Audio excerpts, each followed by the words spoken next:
Alright everyone, welcome to Arsenal Fan TV. Here I am previewing the game against Monaco this Tuesday evening in the last 16 of the Champions League. Mission impossible it would seem. But considering our recent form, considering that we've won every single game since the Monaco defeated the Emirates earlier on, it does look a little bit like we could get something out of this game. It does look like we could go to Monaco and potentially win 3-0. Realistically, I'm not going to say that we can go to Monaco and score 3 goals past them. It's the kind of game where I'm looking at it and I'm thinking that I'm expecting nothing, but anything else is a bonus out of this fixture. It's going to be very difficult to overturn the deficit that we've already conceded in the first leg of this game, and we know that Monaco have such an excellent defensive record at home. I think the last time that they conceded 2 goals was back in November in a 2-2 draw.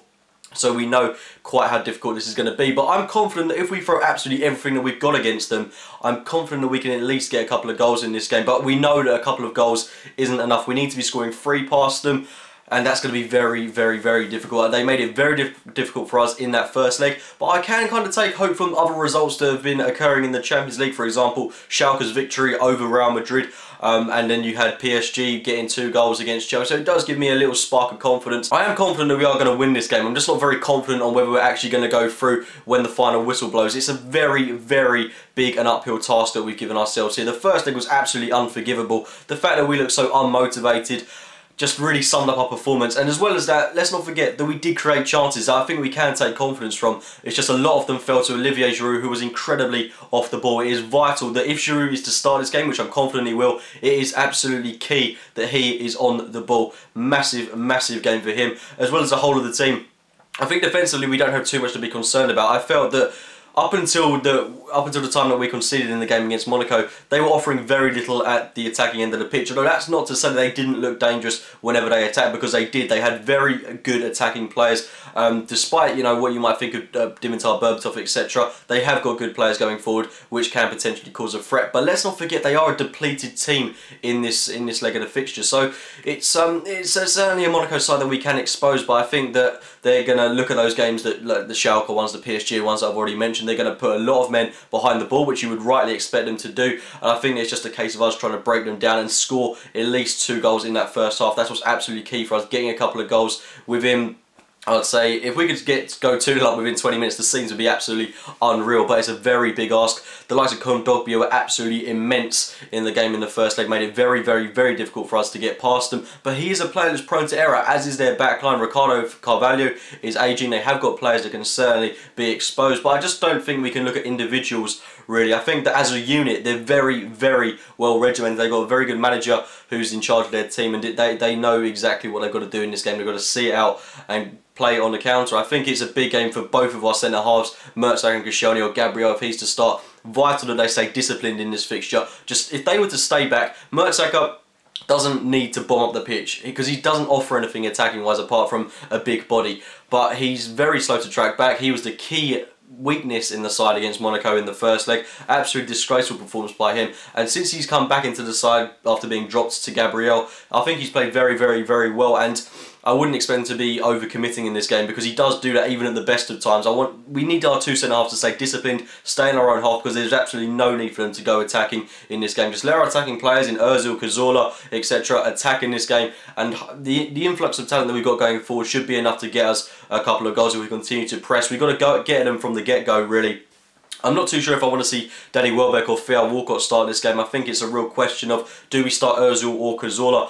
I think, well, Ozil or Cazorla, I think ideally we want to start both of these players, but considering that Aaron Ramsey had such a fantastic performance against West Ham, it's kind of a no-brainer that he's to start this game.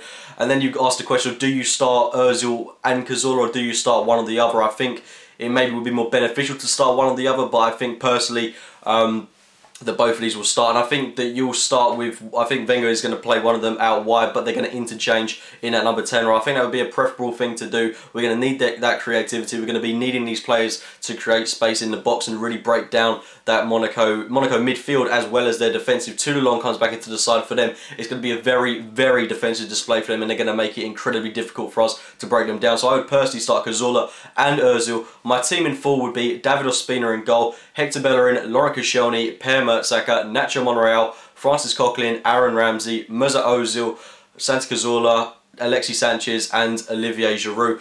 I think that's a team that can create space. It's a team that can cause problems. Of course, I haven't started with two conventional wingers, Alexis Sanchez on that left-hand side and then Mesut Ozil out on the right-hand side, interchanging with Santi Cazorla.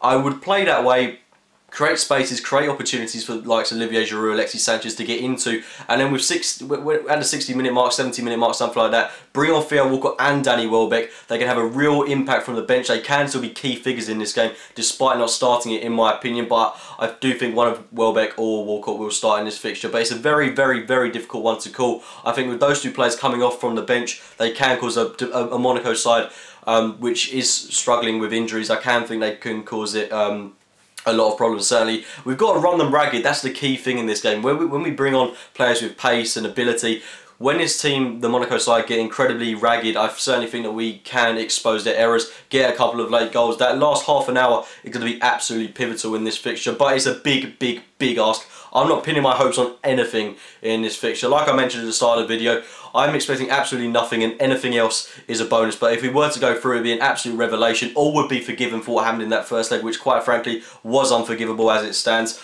But we have an opportunity here to correct things, to right the wrong. If we play admirably like we did against Manchester United last Monday, if we put in performances and score goals and create opportunities like we did against West Ham the other day, we have a very good chance to go through. But this is a very good Monaco defence that we're coming up against, a very well regimented side. They know what we've got to do. We know that we've got to score 3 goals. We've got the talent to do it, but it remains to be seen whether we're going to progress in this tie. Anyway guys, those have been my thoughts on the game coming up against Monaco in the last 16 of the Champions League. Mission impossible. Like the video if you've enjoyed it. Subscribe to Arsenal Fan TV as well as checking out my own channel, AFC Game by Game, and I will speak to you very, very soon guys.